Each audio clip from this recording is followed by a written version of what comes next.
Hoy Facundo Córdoba comentando de cine en este podcast.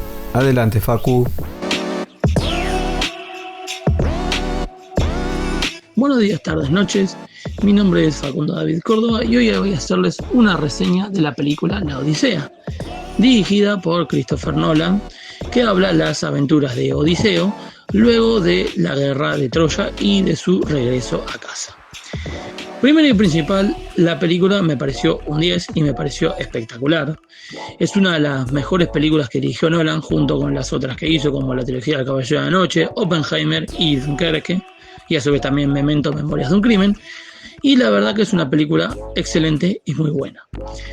Por otro lado, las interpretaciones de actores como Matt Damon o Anne Hathaway me parecieron excelentes, ya que interpretan muy bien a sus personajes y también interpretan muy bien el drama y la carga que llevan estos.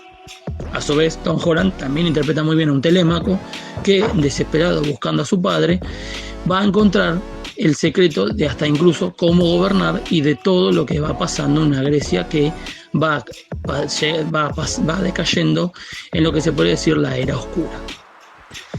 La cuestión de efectos prácticos y fotografía me parecen excelentes. Los lugares donde fueron filmados son locaciones exactas de donde pudo haber ocurrido la Odisea, lo cual me parece impresionante viniendo de Nolan, ya que sabemos que no usa efectos prácticos y generalmente no es muy amigo de la pantalla verde. Ahora bien, saliendo de estas cuestiones y centrándonos en un punto de vista más histórico, hay una cuestión negativa que es el uso de las armaduras y quizá a veces también algunas armas, ya que lo que se trata de relatar en la Odisea es lo que se conoce como la Edad del Bronce. Acá vemos armaduras de un periodo que no es de la Edad del Bronce, e incluso algunas armas que no parecen de bronce, sino que parecen más de la Edad del Hierro y la llamada época clásica griega. Sin embargo, en la cuestión histórica, podemos descubrir o podemos ver cómo Nolan utiliza a su favor esta cuestión escrita por Homero, que junto con Hesíodo relataron lo que ocurrió en los periodos conocidos como Micénico, Minoico y también incluso la Edad Oscura. Ahora bien, la cuestión de la Odisea, me gustaría verla hablando del punto de vista histórico, más como profesor de historia y como estudiante también, es la cuestión de el banquete. ¿Por qué Nolan abre con un banquete y no abre directamente con Odiseo en el caballo, entrando a Troya, junto con los soldados aqueos, dirigidos por Agamenón y Menelao? ¿Por qué? Porque acá lo que hace Christopher Nolan es mostrarnos, primero, cómo era esa época.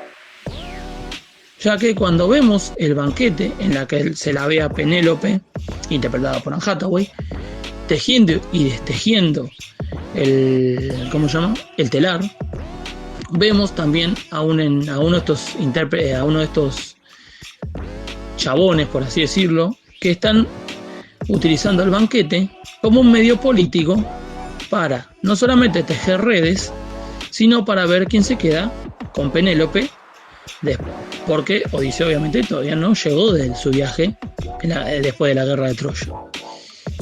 Acá lo que vamos a ver y vamos a tener en cuenta en sí, que la cuestión del banquete era una cuestión muy sagrada de estos llamados basileus, ya que también lo vamos a ver cuando Tom Holland Tom Holland interpretado por Telémaco, vaya a la Esparta de Menelao y se lo ve a este rey sentado, este basileus, como se le decía, sentado en el centro disfrutando el banquete e invitando a todos aquellos que se acercaran a comer. En esta cuestión del banquete, lo que podemos ver es cómo Nolan ejemplifica bien esta época de la Grecia, o sea, antes de la llegada de la democracia plena. Porque a través del banquete se pueden ver muchas cosas. Por ejemplo, los pretendientes, que en parte podría decir que están liderados por Robert Pattinson, y cómo planean quedarse con Penélope, con Ítaca, y a su vez cómo también en el medio matar a Telémaco. Podemos ver también en el banquete de Esparta cómo se habla de lo que pasó con muchos de los que regresaban de esa guerra, principalmente hablando, ¿no?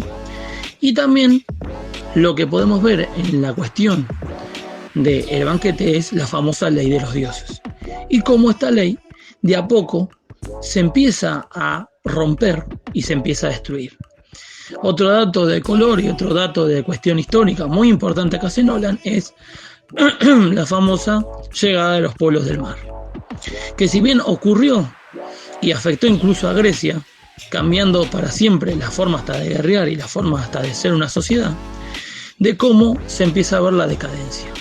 Pero no se empieza a ver la decadencia a través de los ojos de estos basileos, sino que se empieza a ver la decadencia a través de los ojos, a través de los ojos de lo que fue la guerra de Troya, ya que podemos ver cómo la guerra de Troya no es una guerra heroica, sino que es una guerra de destrucción, es una guerra salvaje, por así decirlo.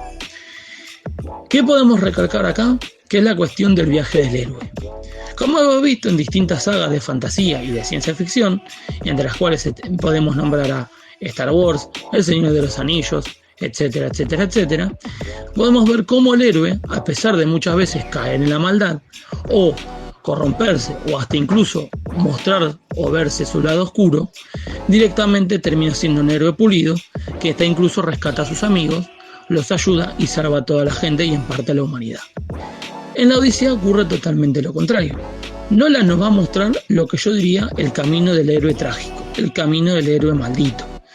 Héroes que luchan en una guerra, pero en medio de esta decadencia por llegada de pueblos nuevos, de banquetes que están prácticamente destrozando la ley de los dioses y conjuras entre los mismos aliados, genera lo que se produce este héroe trágico, estos héroes malditos. No son héroes pulidos, son héroes que están en la oscuridad, que siempre están en la tragedia. Y eso es lo que Nolan muy bien lo hace y lo interpreta con Odiseo. Odiseo no se considera un héroe por regresar de la guerra de Troya y sobrevivir. Se considera un héroe trágico, se considera un tipo que está maldecido. Y esto es lo que cabe recalcar principalmente de la Odisea de Nolan. No vamos a ver héroes pulidos, no vamos a ver una historia de heroicismo, de epicidad, sino que vamos a ver una tragedia griega como propiamente tiene que ser interpretada en el cine. Ahora bien, terminado este análisis histórico y centrándonos en la cuestión del banquete como una cuestión primordial de esta Grecia conocida como las épocas micénica, minoica o también llegando a la Edad Oscura, me gustaría detener o cerrar con una cuestión así más filosófica incluso, saliendo un poco de la historia y saliendo un poco de la cuestión del cine. Hay una escena final en la que Odiseo mira al horizonte estando con Penélope y dice que ellos serán olvidados porque la gente se va a olvidar de escribir, los libros se van a borrar de lo que ellos escribieron, pero que la tradición oral, o sea, el boca en boca, va a seguir hasta que muchas generaciones después van a ser estudiados e interpretados e incluso hablados como se está hablando ahora. Bien, acá quiero hacer una pequeña cuestión, que es que Nolan muchas veces rompe la cuarta pared, y lo vimos tanto en Dunkerque como en la película de Oppenheimer como en esta película, la de la Odisea. Acá es donde directamente el personaje histórico, interpretado incluso en Un piloto de combate como en Dunkerque, interpretado en Oppenheimer o interpretado en el mismísimo Odiseo, podemos ver cómo estos interpelan directamente a las futuras generaciones. No solamente interpelan a las futuras generaciones que capaz que no les interesa mucho la historia o son de más de la divulgación que propiamente historiadores, pero también se centran en los académicos, y arqueólogos, historiadores, antropólogos, etcétera, etcétera, etcétera, e incluso hasta geógrafos. ¿Por qué hace esto Nolan? Porque lo que hace Nolan es decir una gran verdad. Obviamente, muchos no sabrán quiénes fueron Odiseo, algunos no sabrán quiénes fueron Oppenheimer, e incluso no sabrán qué pasó durante Dunkerque. Pero lo que hace Nolan es recordárnoslo. ¿Y con qué nos lo recuerda? Con la cuestión del prejuicio. ¿Qué significa esto? Muchas veces nosotros hemos dicho que hay civilizaciones históricas, las cuales hemos considerado salvajes, políticamente incorrectas y hasta incluso horripilantes por los actos que han hecho, ha demostrado ciertos prejuicios. ¿Qué hace Nolan con la Odisea? Nolan con la Odisea nos dice que el prejuicio a esas civilizaciones de la antigüedad por considerarlas salvajes o inferiores nos hace negar la realidad, que incluso hasta una civilización como la griega, la cual fue para muchos el pilar fundamental de nuestra cultura occidental, no fue una experiencia civilizadora, sino que también fue una de estas civilizaciones salvajes que atravesó la historia.